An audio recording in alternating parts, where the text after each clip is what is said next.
안녕하세요. 이명숙입니다. 제가 늘 하는 인사말이죠. 오랜 시간 책 소개를 하면서 했던 멘트여서 저는 익숙한데 여러분들은 어떠신지요? 저는 결혼과 동시에 미국에 이민을 왔고 처음으로 시작한 비즈니스가 서점이었어요. 서점 이름이 거리의 도서관 한국 서적이었습니다. 29살 약관의 나이에 시작한 비즈니스가 시간이 지나면서 음반, 액세서리, 화장품, 정말 다양한 제품으로 확장이 되었습니다. 30여 년 비즈니스를 하면서 많은 일들이 있었지만 그중 가장 기억에 남는 것이 책 소개를 하는 일이었어요. 저는 원래 글쓰기를 싫어했고 글재주도 없었습니다. 그런데 20년 넘게 책 소개를 하면서 구어체로 글을 쓰는 법을 익혔습니다. 아직 은퇴할 나이는 아니었지만 30년 넘게 해오던 비즈니스를 어느 순간 정리해야겠다는 생각이 들었습니다. 쉬운 일은 아니었지만 기도하면서 내린 결정이었죠. 그리 길지 않은 시간에 가게 3개가 한꺼번에 정리된 건 참 감사한 일이었습니다. 저는 2016년에 성경이 읽어진의 전문 강사가 되어서 4년째 강의를 해오고 있습니다. 로컬 방송에서 성경 라디오 강좌한 것을 올리면서 유튜브를 시작했고 이번 코로나 사태로 강의를 멈추면서 유튜브 강의를 하게 되었습니다.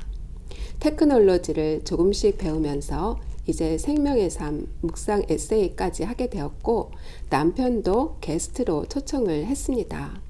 남편은 10년 전 회심을 한 이후 꾸준히 큐티 사역을 해오고 있었습니다.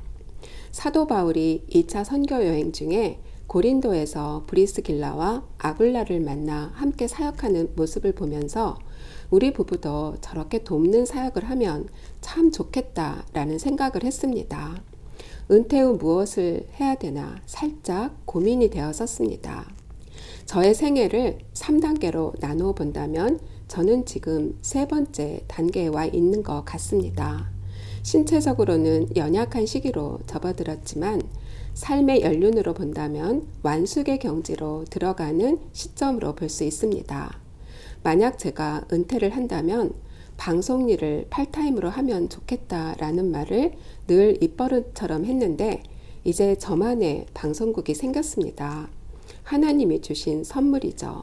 저는 이제 저의 일상에서 일어나는 소소한 일들을 생명의 삶과 함께 여러분들과 나누고자 합니다. 또 간간히 책 소개도 하고 좋은 내용을 골라서 낭송도 하려고 합니다. 첫 번째로 시도할 책이 미국의 39대 대통령 지미 카터가 쓴 위스덤이란 책입니다. 지미 카터 대통령은 여러분들도 아시다시피 재선에도 실패했고 재임 중 가장 인기 없는 대통령이었죠. 하지만 지금은 가장 존경받는 전임 대통령으로 노벨 평화상까지 수상했습니다. 우리가 미처 알지 못했던 그분의 영성과 지혜를 하나씩 소개해 드리려고 합니다. 노년의 나이임에도 매일의 삶에 안주하지 않고 하나님과 동행하는 모험의 삶으로 나갈 수 있는 힘은 무엇인지 그분의 묵상집을 통해서 보기로 하겠습니다. 오늘의 묵상 제목은 당신의 신뢰 대상은 누구입니까? 입니다. 아무리 친한 친구와 사랑하는 가족이라도 그들이 우리의 삶을 지탱해줄 든든한 반석이 되지는 못합니다. 예상치 못한 상황들이 불쑥 끼어들곤 하는 것이 우리네 삶이기 때문입니다. 그래서 시편 기자는 오직 하나님께만 소망을 두라고 했습니다. 하나님은 영원 불변하고 전지전능하며 그분의 계획은 결코 소멸하지 않습니다. 신뢰와 믿음의 대상을 찾고 있다면 만유의 창조주이시며 우리에게 생명을 주신 하나님을 바라봐야 합니다. 그러나 우리는 하나님께 시선을 집중하기보다는 정치인, 은행 직원, 동업자, 가족을 신뢰할 때가 많습니다. 복권에 당첨되어 대박나면 모든 문제가 한 방에 해결될 텐데 라며 돈을 믿음의 대상으로 삼기도 합니다. 모두 잘못된 소망입니다.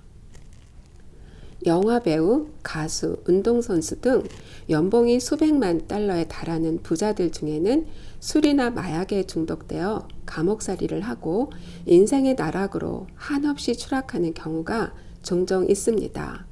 처신을 잘못하여 가정과 명성을 한꺼번에 잃기도 합니다. 정신이 번쩍 들지 않습니까? 우리는 돈과 명예, 세상의 인정이 행복을 가져다 줄 거라 생각하지만 그것은 참된 성공의 기초가 아닙니다. 물질은 언제나 우리를 실망시킵니다. 장밋빛 환상이나 그럴듯한 약속들도 우리를 배반합니다. 그러나 하나님은 결코 그렇지 않습니다. 성경은 먼저 하나님을 바라보고 그리스도를 신뢰하라고 촉구합니다. 하나님이 영원히 진실하신 분이기 때문입니다. 하나님 외에 이 말이 적용되는 존재가 또 있을까요? 이 약속을 변함없이 지킨 이도 오직 하나님 뿐입니다. 하나님, 제가 소망을 둘 견고한 반석은 오직 하나님 뿐임을 더욱 분명히 깨닫게 하소서. 삶에 지쳐서 모든 것을 포기하고 싶을 때에도 주님이 지금부터 영원히 저와 함께 하신다는 확신을 주십시오. 이 기쁜 소식을 사람들과 나눌 힘을 주셔서 그들도 주님께 소망을 두게 하소서. 예수님의 이름으로 기도드립니다. 아멘. 야곱의 하나님을 자기의 도움으로 삼으며 여호와 자기 하나님에게 자기의 소망을 두는 자는 복이 있도다. 시편 146편 5절 말씀으로 1995년 12월 17일에 지미 카터 대통령이 묵상한 내용과 기도문이었습니다. 모든 것이 변해도 하나님의 약속은 절대로 변하지 않습니다. 여러분들 다음 시간까지 샬롬.